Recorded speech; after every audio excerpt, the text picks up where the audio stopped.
আজকে আমরা দেখব কিভাবে একটি প্লাগইন যোগ করা যায়। ওয়ার্ডপ্রেস সাইটে কিভাবে একটি প্লাগইন যোগ করব, আজকে আমরা সেটাই দেখব।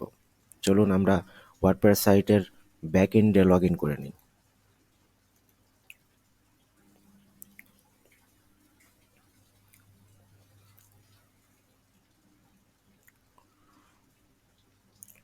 আমরা ওয়ার্ডপ্রেস ওয়েবসাইটের ব্যাক এন্ডে লগ ইন করে নিয়েছি। এখন আমরা মেনু বার থেকে চলে যাব প্লাগইনে।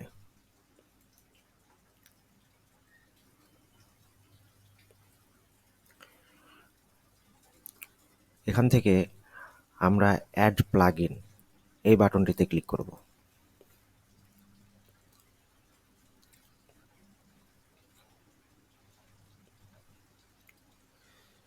এখান থেকে আমাদের যে প্লাগইনটি প্রয়োজন আমরা সেই প্লাগইনটি সার্চ দিব।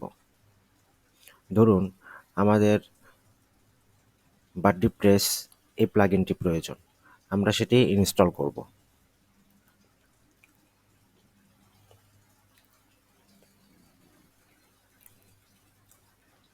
ইনস্টল করা শেষে আমরা প্লাগইনটি অ্যাক্টিভ করব।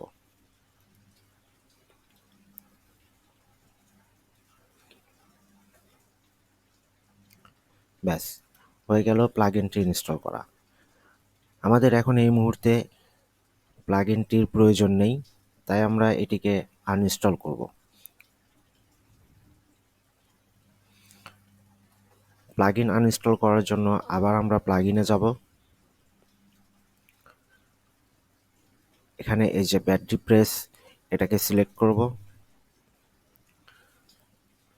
বাঙ্ক অ্যাকশন এই অপশনটিতে ডিলিট অপশন সিলেক্ট করব এবং অ্যাপ্লাই করব।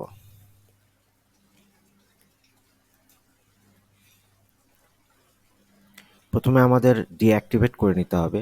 আমরা প্রথমে ডিঅ্যাক্টিভেট করে নেব।